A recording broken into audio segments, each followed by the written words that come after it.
என்னடா இவ்வளோ காலையிலே ரெடியாகி கிளம்பிட்டோன்னு தானே பார்க்குறீங்க. இன்றைக்கி நம்ம சென்னை ட்ரிப்பு தான் கிளம்ப போகிறோம். வழக்கம் போல் நம்ம பைக்கில் தான் இன்றைக்கி கிளம்ப போகிறோம் சென்னைக்கு. கிளம்புறதுக்கு முன்னாடி எங்கள் அம்மா வேறு சாப்பிட்டுட்டு போகணுன்னு சொல்லி சாப்பாடு போட்டு எடுத்துகிட்டு வந்துட்டாங்க. சாப்பாடு நல்லா சாப்பிடுன்னு சொல்லிட்டு சாப்பிட ஆரம்பிச்சிட்டேன்.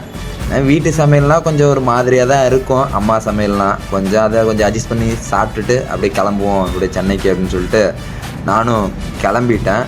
வெளியே வந்து பார்த்தா வானம் மழை வர மாதிரியே ஒரு ஃபீலிங் இருந்துச்சு. ஃபுல்லெல்லாம் பிளாக்காக இருந்தது. சரி பரவாயில்ல, ரெயின் கோட் எடுத்துகிட்டு கிளம்பிடுவோம் அப்படின்னு சொல்லிட்டு கிளம்பிட்டேன் நானும் பைக் எடுத்துக்கிட்டு. இப்போது கிளம்பும் போதே லைட்டாக ஒரு சில சாரல் அடிக்க ஆரம்பிச்சிருச்சு.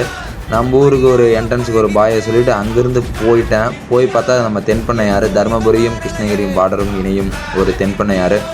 போக பார்த்தா மறுபடியும் மழை வர ஆரம்பிச்சிருச்சு. அதனால் நம்ம எடுத்துகிட்டு வந்த ரெயின் கோட்டை எடுத்து மாட்டியாச்சுங்க. இது ரெயின் கோட்டு பாலித்தீன் கவர் தாங்க, 150 தான் வரும். வாங்கி மாட்டிட்டு அங்கேருந்து போனால் போச்சம்பள்ளி பக்கத்துலலாம் போனால் மழையே இல்லைங்க, நல்லா ரோடே காஞ்சிருந்துச்சு. ரெயின் கோட்டை அவுத்துட்டு கொஞ்சம் தொலைவு போய் ஆரம்பிச்சிட மறுபடியும் திருப்பத்தூர் மாவட்டம் தங்களை அன்புடன் வரவேற்கிறது அப்படின்னு சொல்லிச்சு. எல்லா ஊருக்குள்ளேயும் போகிறதுக்கு முன்னாடியே நல்லா அன்புடன் வரவேற்கிறதுன்னு தான் போர்டு வச்சுருப்பாங்க. நல்லா போய் பார்த்து திருப்பத்தூர்லாம் நல்லா சுற்றி பார்த்துட்டு லெஃப்ட்டு எடுத்தால் நல்லா ஏலகிரி மலைக்கு போகிறதுக்கு வழி இருந்தது. திருப்பத்தூர் மாவட்டத்தில் தான் ஏலகிரி மலை இருக்குது. அதை அப்படியே போய் பார்த்துட்டு அப்படியே அங்கேருந்து மெயின் பைபாஸ் டச் பண்ணிட்டேங்க சென்னை கிளம்புறதுக்கு. அங்கேருந்து போய் பார்த்தா ரோட்டு சைட்லேயே பார்த்தா ட்ரெயினும் போதுங்க. அதை பார்க்குறதுக்கு வியூ வேறு லெவலில் இருந்துங்க. அங்கேருந்து ஒரு 5 நிமிஷம் ரெஸ்ட் எடுப்போம் அப்படின்னு சொல்லிட்டு பைக் ட்ராவலில் கொண்டு ஒரு 5 நிமிஷம் ஓரம் கட்டினால பைபாஸ் ஓரத்தில் நல்லா மழை வராமல் இடமா பார்த்து அங்கே கொஞ்ச நேரம் ரெஸ்ட் எடுத்துகிட்டு அங்கேருந்து நானும் கிளம்பிட்டேன்.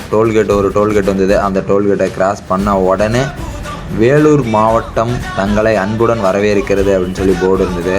வேலூர் மாவட்டத்துக்கு ஒரு பாய் சொல்லிட்டு அங்கேருந்து லெஃப்ட் சைட்லேருந்தே பார்த்தா தெரியுதுங்க. நல்லா வேலூர் பஸ் ஸ்டாண்டு, அங்கே புது பஸ் ஸ்டாண்டுங்க மெயின்லேயே இருக்குங்க. நல்லா பைபாஸ்லேருந்து பார்த்தாவே நல்லா வேலூர் பைபாஸ்லேருந்து பார்த்தாவே நல்லா தெரியுதுங்க பஸ் ஸ்டாண்டில் பார்த்து நம்ம பஸ் ஏற வேலை இல்லை அப்படின்னு சொல்லிட்டு கிளம்பி போய் பார்த்தா பைபாஸுக்கு மேலே பார்த்தா நடைப்பாலம் போட்டிருந்தாங்க.